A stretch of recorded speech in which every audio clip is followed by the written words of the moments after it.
Pemirsa, 7 pasangan muda-mudi terjaring razia pekat oleh petugas Satpol PP dari sejumlah penginapan di Kota Padang, Sumatera Barat. Ya, salah satu pasangan kekasih bahkan tertangkap petugas Satpol PP sedang asik pesta miras di dalam kamar penginapan.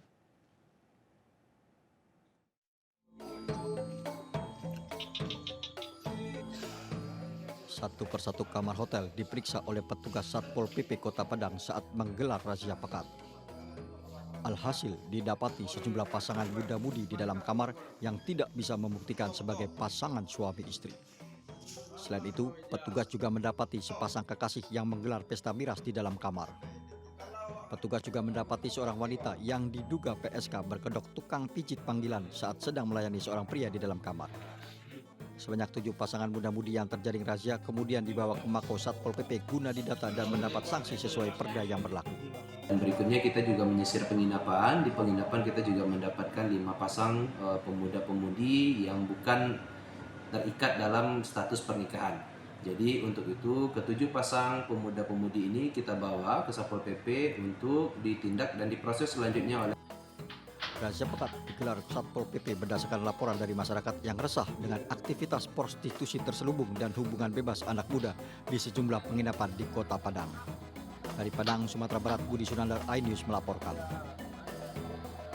Aparat Polda Metro Jaya menangkap AP, pemeran pria dalam video asusila yang melibatkan anak artis. Selain mengamankan pelaku, polisi juga menyita sejumlah barang bukti di telepon genggam, flash disk berisi laptop susila, laptop dan akun email yang digunakan untuk menyebarkan video asusila.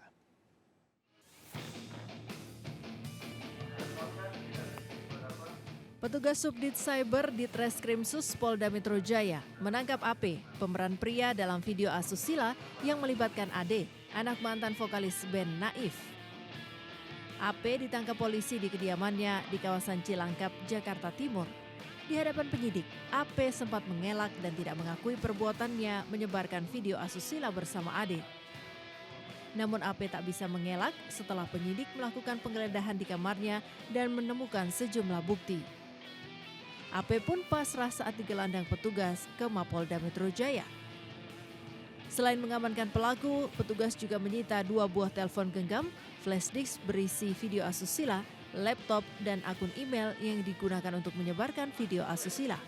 Polisi masih terus melakukan pemeriksaan intensif untuk menggali motif pelaku menyebarkan video asusila tersebut.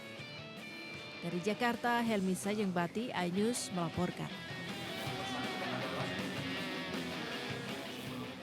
Ya, sementara itu pemirsa, Polda Metro Jaya juga mengungkap motif penyebaran video syur anak musisi band yang disebarkan oleh mantan kekasih pelaku yang telah ditetapkan sebagai tersangka. Tersangka mengaku sakit hati lantaran diputuskan oleh korban dan menyebarkan video syur tersebut untuk mempermalukan korban.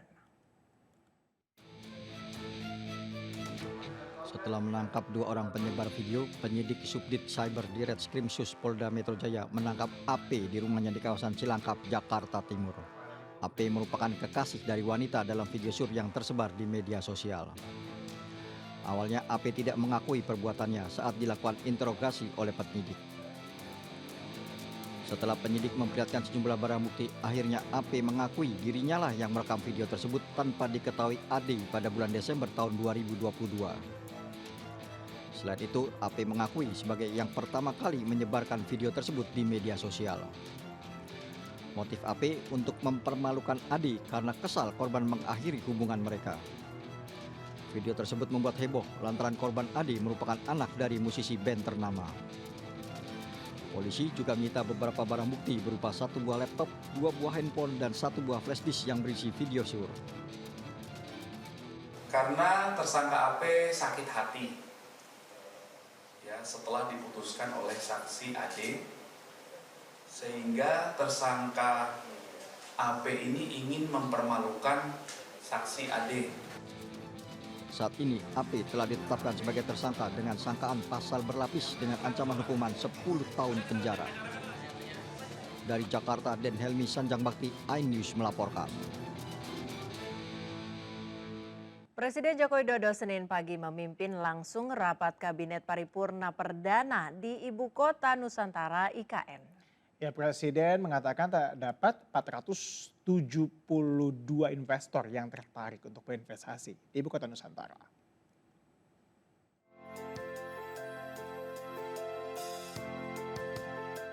Bertempat di Istana Garuda, Ibu Kota Nusantara, Presiden Joko Widodo pada Senin pagi memimpin langsung rapat Kabinet Paripurna yang diikuti seluruh jajaran Menteri Kabinet Indonesia Maju.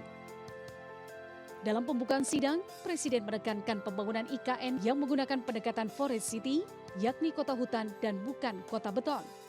Presiden juga mengungkapkan indeks kualitas udara IKN saat ini berada di angka 6 sehingga terasa sejuk. Nantinya manfaat perpindahan ibu kota juga akan dapat dirasakan masyarakat Kalimantan sebagai langkah pemerataan ekonomi. Puji dan syukur kita panjatkan kehadirat Allah SWT pada pagi hari ini kita bisa melakukan sidang paripurna yang istimewa karena dilaksanakan pertama kali di Ibu Kota Negara Nusantara. IKN adalah sebuah kanvas yang mengukir masa depan dan tak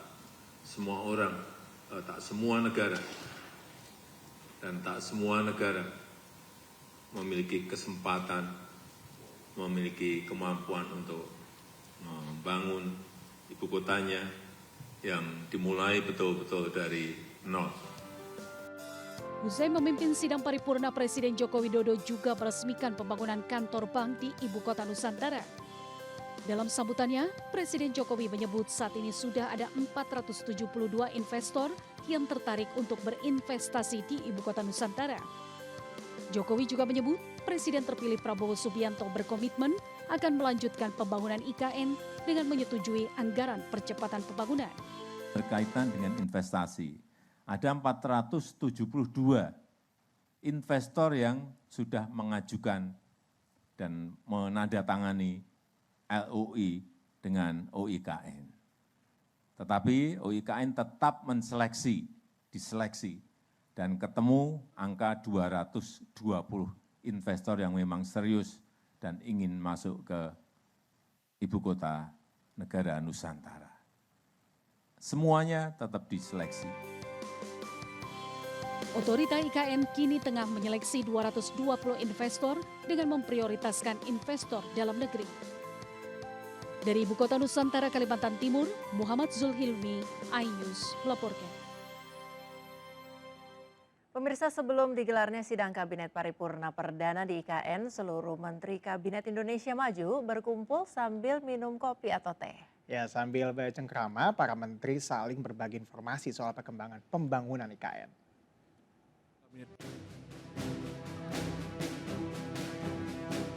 Sebelum mengikuti sidang Kabinet Paripurna Perdana di Istana Garuda, seluruh Menteri Kabinet Indonesia Maju berkumpul di kawasan Embang MBH di IKN Kalimantan Timur.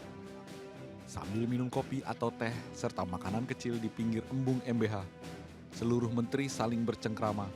Mereka saling memberikan informasi soal perkembangan pembangunan IKN. Selain menteri, pejabat setingkat menteri seperti Panglima, Kapolri, dan Jaksa Agung juga ikut menikmati kopi.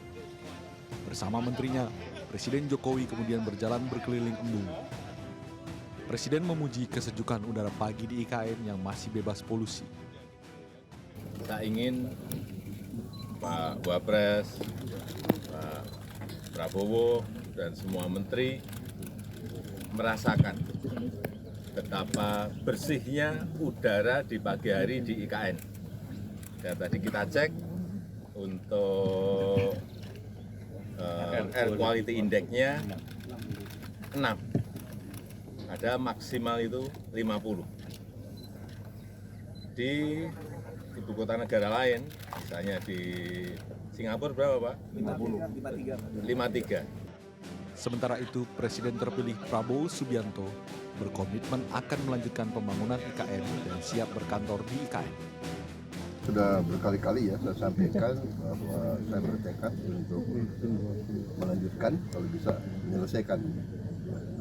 Pak Jokowi saya kira sudah mengambil peran sejarah, beliau yang inisiasi. Saya minimal saya lanjutkan, kalau bisa saya ikut yang menyelesaikan. Walaupun kita sadar pembangunan ibu kota itu bukan pekerjaan yang sebentar, pekerjaan yang lama, yang berat. Tapi saya percaya dalam 3, 4, 5 tahun fungsi daripada ibu kota ini sudah bisa berjalan. Dari Ibu Kota Nusantara, Kalimantan Timur, Muhammad Zulhimi, iNews melaporkan. Presiden ke-6 Republik Indonesia Susilo Bambang Yudhoyono dipastikan tidak hadir pada upacara Hari Kemerdekaan di Ibu Kota Nusantara pada 17 Agustus mendatang. Kepastian itu disampaikan putra SBY, Menteri ATR BPN, sekaligus Ketua Umum Partai Demokrat Agus Harimurti Yudhoyono, yang mengatakan bahwa ayahnya akan mengikuti upacara Hari Kemerdekaan di kampung halamannya di Pacitan, Jawa Timur. Menteri ATR BPN sekaligus Ketua Umum Partai Demokrat Agus Harimurti Yudhoyono menyatakan Presiden ke-6 RI Susilo Bambang Yudhoyono dipastikan tidak hadir pada upacara Hari Kemerdekaan di Ibu Kota Nusantara pada 17 Agustus mendatang. Ditemui usai mengikuti sidang Kabinet Paripurna di Istana Garuda IKN Kalimantan Timur, AHY mengatakan ayahnya akan mengikuti upacara Hari Kemerdekaan di kampung halamannya di Pacitan, Jawa Timur. Sebelumnya, Sekretariat Kepresidenan telah mengirimkan undangan kepada seluruh mantan presiden dan wakil presiden untuk mengikuti upacara Hari Kemerdekaan di Ibu Kota Nusantara. Mas AHY, Pak SBY nanti akan datang nggak Pak? Mas ke 17-an di IKN nanti datang nggak? Beliau sudah ada kegiatan yang direncanakan jauh-jauh hari juga, di upacaranya di Pacitan begitu, di kampung halaman. Presiden Joko Widodo dan Presiden terpilih Prabowo Subianto rencananya akan mengikuti upacara Hari Kemerdekaan di Ibu Kota Nusantara. Sedangkan Wakil Presiden Ma'ruf Amin dan Wakil Presiden terpilih Gibran Rakabuming Raka akan mengikuti upacara Hari Kemerdekaan dari Istana Merdeka Jakarta. Pemirsa, unjuk rasa mahasiswa di depan DPRD Polres Nrekang menuntut pengungkapan kasus kematian seorang pelaut berakhir ricuh. Ya, kericuhan dipicu massa yang kesal karena ban bekas yang hendak digunakan untuk memblokade jalan Trans Sulawesi diambil oleh polisi.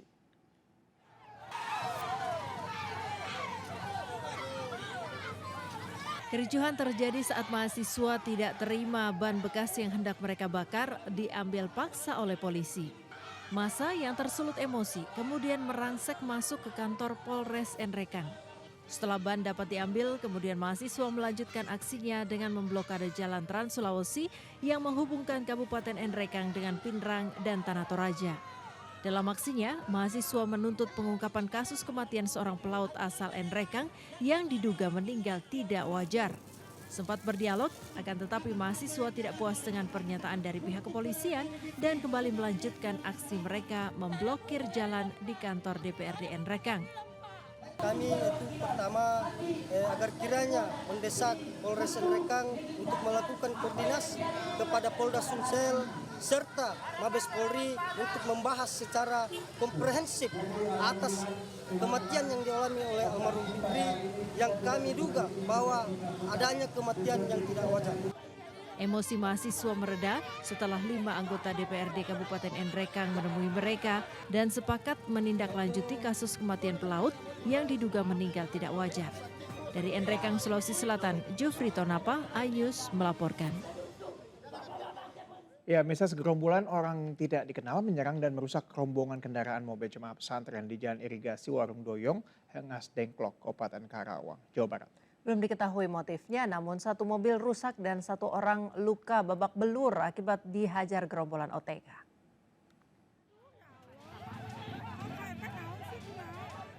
Dengklok, Kabupaten Karawang, Jawa Barat. Berawal dari salah satu tokoh agama asal Cikarang, Bekasi untuk menghadiri undangan pengajian di salah satu pondok pesantren Al-Baghdadi yang berada tidak jauh dari Polsek Rengas Dengklok, Karawang. Namun tiba-tiba dirinya dihadang oleh puluhan orang tidak dikenal hingga melakukan aksi kekerasan. Akibatnya seorang jamaah mengalami luka babak belur dihajar oleh kawanan OTK tersebut. Dalam aksinya, kawanan OTK mencari sosok bernama Ki Iman. Ibarat kata adu mulut itu tetap kekeh dia. Enggak percaya.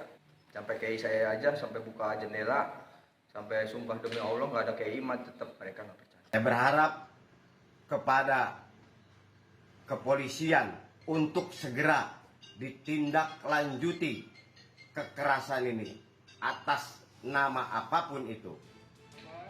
Peristiwa ini oleh korban langsung dilaporkan ke pihak kepolisian Polsek Rengas Dengklok. Dari Karawang, Jawa Barat, Rudi Setiawan, iNews melaporkan. Kita hancur nih, ya tadi dihadang sama. Pemirsa, pasca mundur dari Ketua Umum Partai Golkar, Airlangga Hartarto bertemu dengan Bahlil Lahadalia yang disebut-sebut menjadi salah satu nama yang akan menggantikan Airlangga sebagai Ketua Umum Golkar. Pertemuan mereka penuh dengan canda dan tawa. Ya, bahkan candaan antara Airlangga dan Bahlil soal kursi ditafsirkan ada kaitannya dengan bursa Ketua Umum Partai Golkar sepeninggal Airlangga. Biar dapat semua, boleh.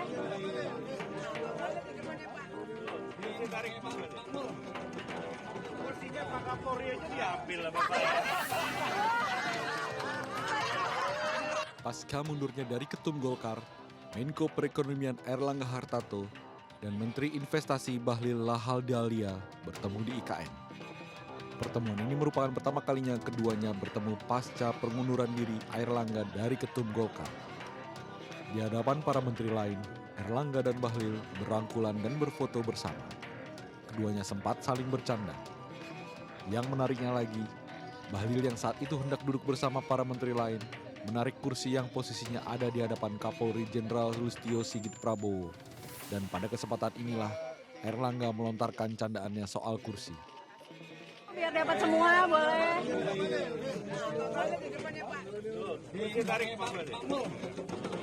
Kursinya Pak Kapolri aja diambil lah Bapak.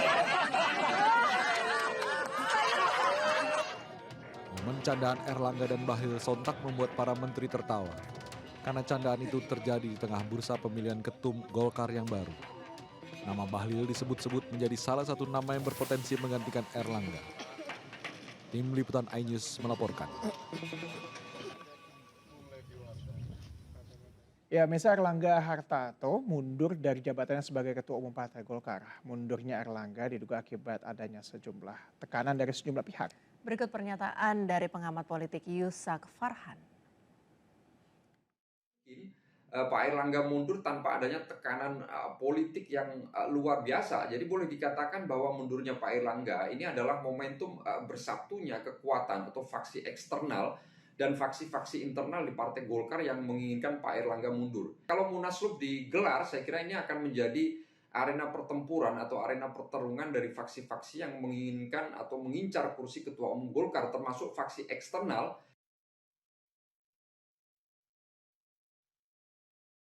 Ya, misal bakal calon gubernur dan bakal calon wakil gubernur NTB, Rohmi Firin, resmi mengukuhkan relawan di Kabupaten Lombok Barat dan Mataram. Konsolidasi juga dilakukan untuk meraih kemenangan pada Pilgub NTB mendatang.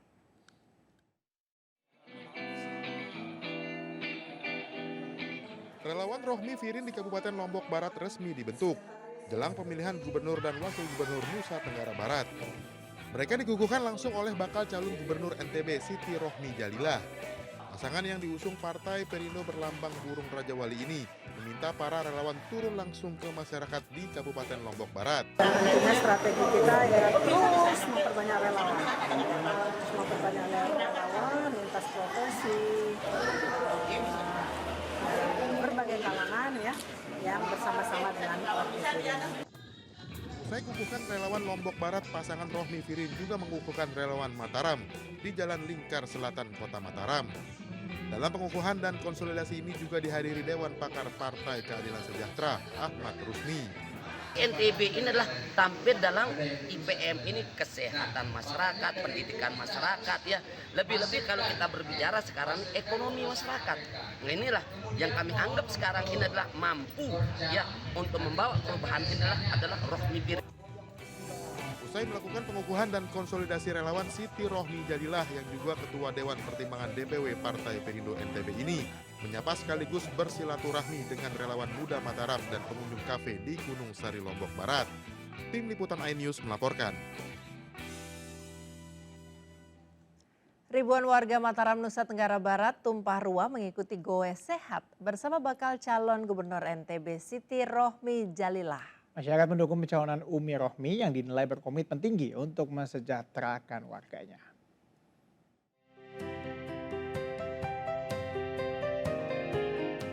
Bakal calon Gubernur NTB Siti Rohmi Jalilah bersama ribuan pendukung dan simpatisan tumpah ruah mengikuti Goes Sehat yang dimulai dari perempatan Selaparang hingga Teras Udayana, Ampenan, Kota Mataram.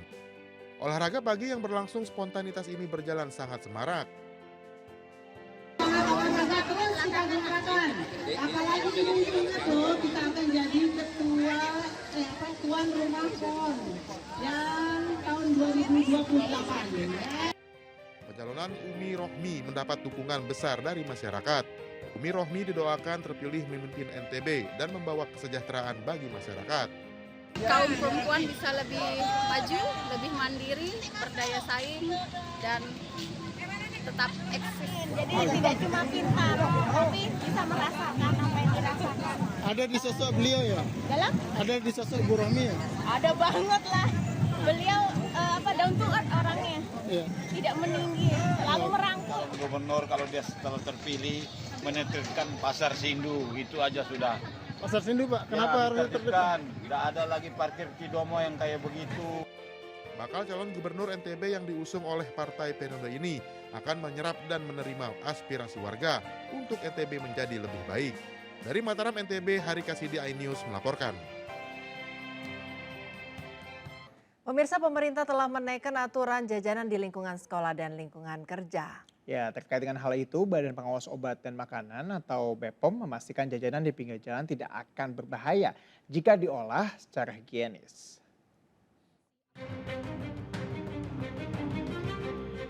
Badan Pengawas Obat dan Makanan BPOM menegaskan implementasi aturan pemerintah terkait aturan jajan di sekolah dan lingkungan kerja.